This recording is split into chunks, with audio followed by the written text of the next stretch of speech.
للاسف هي غلطه هتتحاسبي عليها عمرك اللي جاي كله، لان مفيش حد ينفع انه يحب شخص واحد وينسى بقيه دايرته. مفيش حد ينفع يتفانى في حب شخص وينسى ان ليه ناس هم مهمين قوي وليهم حق عليه. يا جماعه انا بقولها وهقولها ولحد ما اموت هقولها، اهالينا مش هيتعوضوا، اهالينا مش هيتعوضوا. الاب والام مش حاجه ممكن يعني نرتبط بيها او نكبر دماغنا منها. ما ينفعش. يا اللي معادي امك ومعادي ابوك، انت في مصيبه، انت في مصيبه. يعني انت 10 ايام هان عليكي بجحود قلبك، وانا بقولها لك وانت سامعاني، بجحود قلبك هان عليكي ان انت ما ترفعيش سماعه التليفون. ما قلقتيش؟ قلبك ما كانش بياكلك؟ ما يجالكيش كده سيناريو؟ يعني الشيطان كده ما صورلكيش ابوكي ما بيردش؟ ما يمكن وقع في الحمام، ما يمكن حصل له مشكله، ما يمكن يا حبيبي حصل له حاجه ومش عارف يرد. للدرجات دي حبك عماكي؟ على فكره جوزك عنده حق. هيديكي ازاي خير او هيحس ازاي بخيرك وانت اصلا ما كانش فيكي خير؟ مش هيخاف منك ليه؟ مش هيخاف منك ليه؟ اللي ملوش خير في اهله ملوش خير في حد. ليه ما يخافش منك يعني؟ اذا كان وانت بتحكي لي انا خفت منك وخفت من اي حد زيك.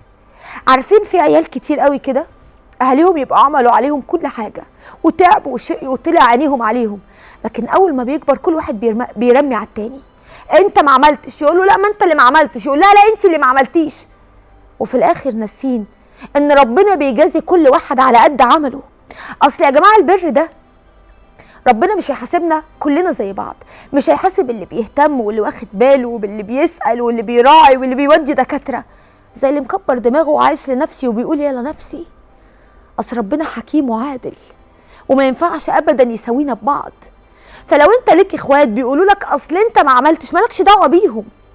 اعتبر نفسك وحيد، اعتبر ان ابوك وامك دول انت ما جابوش غيرك، ولو عندك خير قدمه ليهم من غير ما تفكر مين عمل ومين ما عملش.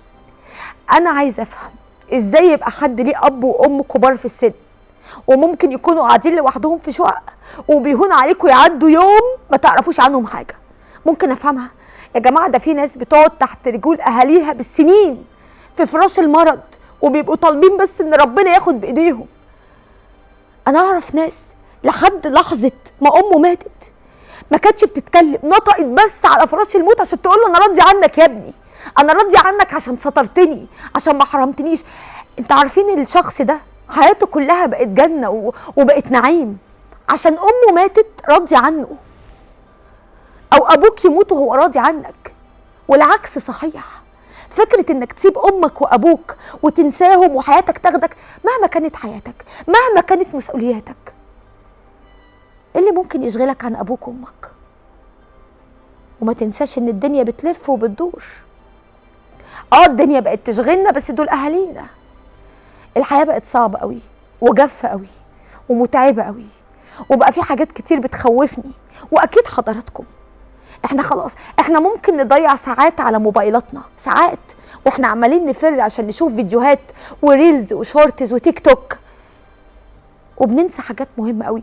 بننسى علاقتنا بربنا، بننسى علاقتنا باهالينا، بننسى اهتمامنا باولادنا. خلينا قاعدين على الموبايلات، خليها واخده وقتنا وسرقه عمرنا، خليها تنفعنا لما تخسرنا اقرب الناس لينا. عيش اللي جاي من عمرك بس تطلعي صدقه على روح ابوكي وتدعي لابوكي وتترحمي على ابوكي ويا رب يغفر لك ذنبك. الشخص ده بقى اللي انت ضيعتي عمرك كله عشان هو عمره ما حبك، وهي دي بقى المفاجأة.